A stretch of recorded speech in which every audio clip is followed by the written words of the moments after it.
Bom, Thaís Bilenque, teve tantas outras notícias essa semana que uma substituição que estava cantada, inclusive por nós, há meses no Palácio do Planalto, que é a saída do Márcio Macedo da Secretaria-Geral da Presidência, acabou acontecendo e, para surpresa de zero pessoas, o substituto é Guilherme Boulos do PSOL, que é a troca de um petista por um psolista. Isso, eu queria entender e queria que você me explicasse, antes da gente entrar no nosso assunto, na pauta específica, por que um deputado federal eleito com 1 milhão de votos em São Paulo, estado mais populoso, está abrindo mão de disputar a eleição? Você diz que ele está abrindo mão porque ele falou que vai ficar até o final e não vai se desincompatibilizar em abril, como manda a lei. Vamos supor que ele falou isso, né? Vamos supor que ele aposte na reeleição do Lula, portanto está se posicionando, vai ter até um crédito com o presidente para o próximo governo.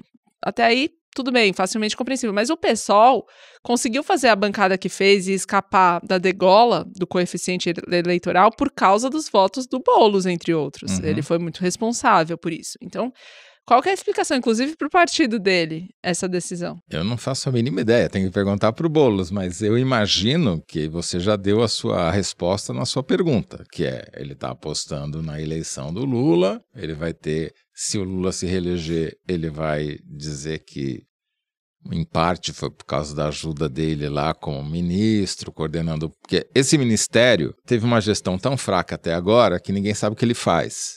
Mas, em tese, a Secretaria-Geral da Presidência é responsável pela articulação dos movimentos sociais com o governo, de fazer essa interface. Tudo bem que os movimentos sociais de esquerda não estão no seu auge, como já estiveram em outras administrações do Lula, mas está muito fraca essa relação. Então, a expectativa é de que o Boulos lá, que vem de um movimento social, né, dos trabalhadores sem teto. Sem teto, em São Paulo, né? MTST, que isso reforce. Agora, de fato, é estranho, porque você foi o deputado mais votado da esquerda no país. Conseguiu eleger vários outros deputados com excesso de votos que você teve. Seu partido depende de você. Você ganhou projeção como candidato disputando eleições majoritárias, a governadora, a prefeito. A governadora, ele desistiu pelo acordo com o PT de ser candidato a prefeito. O desempenho acabou sendo decepcionante para quem imaginava voos mais altos, mas até aí não sair a reeleição para deputado federal tem uma longa distância. Porque o partido vai ser difícil, não tem 2 Boulos no pessoal. Tem outros quadros, mas é isso. Quem fez 1 milhão de votos na última eleição foi ele. Vamos aos fatos objetivos, depois a gente recupera os subjetivos. Quer dizer, ela põe a mim na fogueira, mas ela mesma pula a fogueira. Tô retribuindo a sua generosidade acumulada.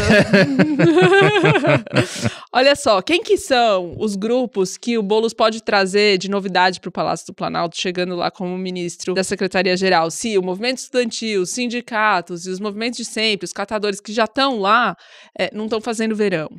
Bom, tem 2 grupos em particular para os quais o Boulos vai sentou nessa cadeira. Não são só 2 grupos, mas são 2 pautas prioritárias que visam a movimentar esse ambiente popular em benefício do governo. A regulamentação do trabalho dos entregadores e motoristas intermediados por aplicativo. Nesse caso específico, como o motorista de Uber e outros aplicativos, eles têm uma faixa de renda um pouco superior à dos entregadores. E com esses motoristas, o Boulos não conseguiu uma interlocução, mas ele conseguiu ter algum tipo de interlocução com os entregadores. E entregadores, grossa maioria, é iFood, porque o iFood, até entrar as outras plataformas, quem dominou o mercado por um bom tempo foi o iFood. Esse é um grupo dos entregadores.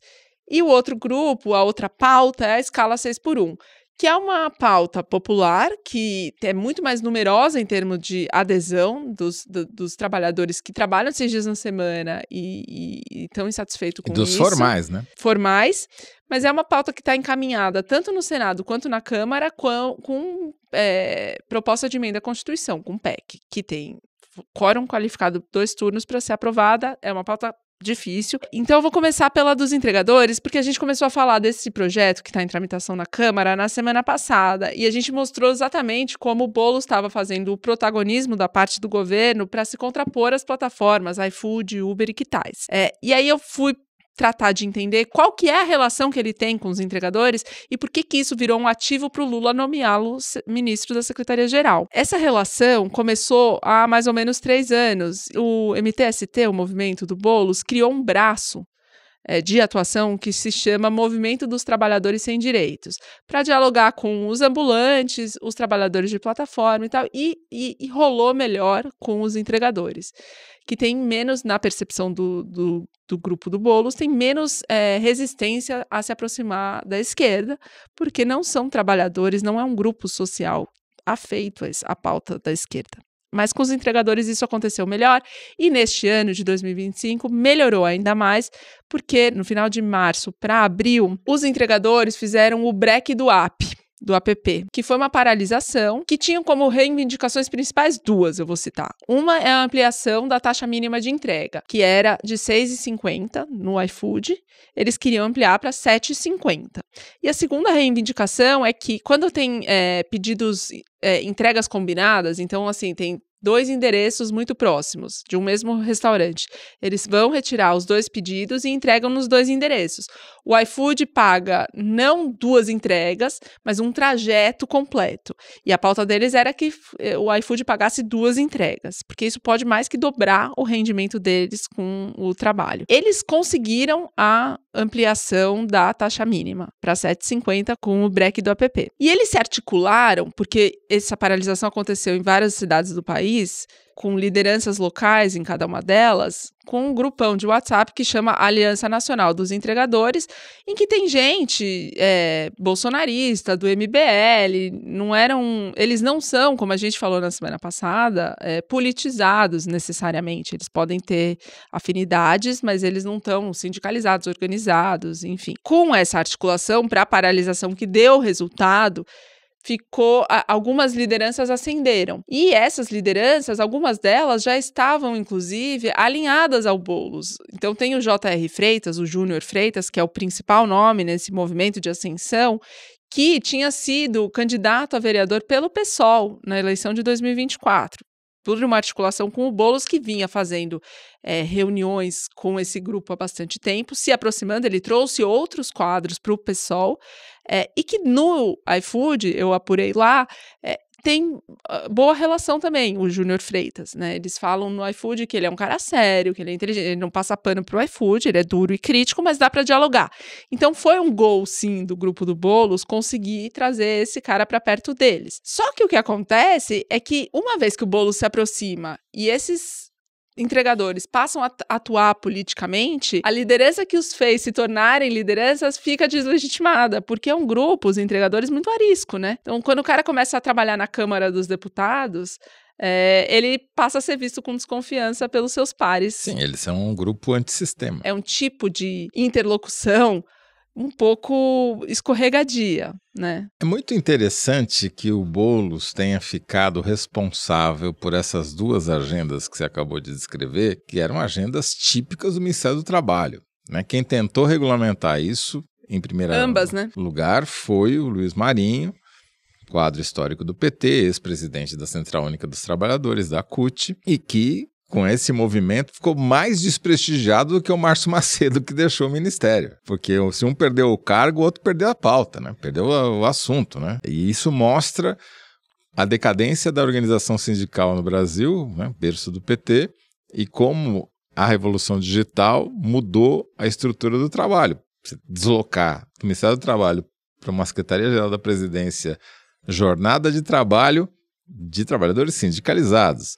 E essa pauta, que tudo bem, é de uma categoria relativamente nova e desorganizada, é muito sinal dos tempos. Né? Bela observação. Exatamente por isso que você falou, tem uma possibilidade de o Boulos ainda colher louros com essa história, que ele é autor de um projeto de lei em que ele pegou as reivindicações do break dos apps e pôs no projeto, né, que é seguro, previdência, elevação da taxa mínima agora para 10, então era 6,5, 7,5, agora eles pedem para 10.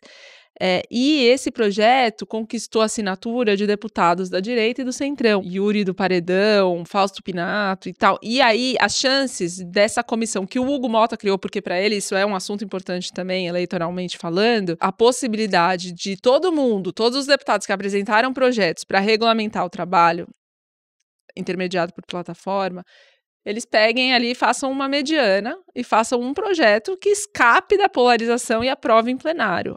Algo parecido com o imposto de renda. Não está encaminhado isso, nem tem o projeto ainda, tá? Pode ser que degringole, mas essa é a tentativa do Hugo Mota, inclusive. O iFood, qual que é o argumento dele para dizer que aumentar a taxa mínima é um absurdo? Primeiro, eles falam que isso é fixação de preço, que no Brasil é inconstitucional, porque interfere no preço final. No entendimento do Boulos, não. Isso é a remuneração do trabalhador que está fazendo aquela entrega. Tanto é que o iFood capta a receita dele de uma taxa que ele cobra dos estabelecimentos, né? Mas esse é um dos argumentos.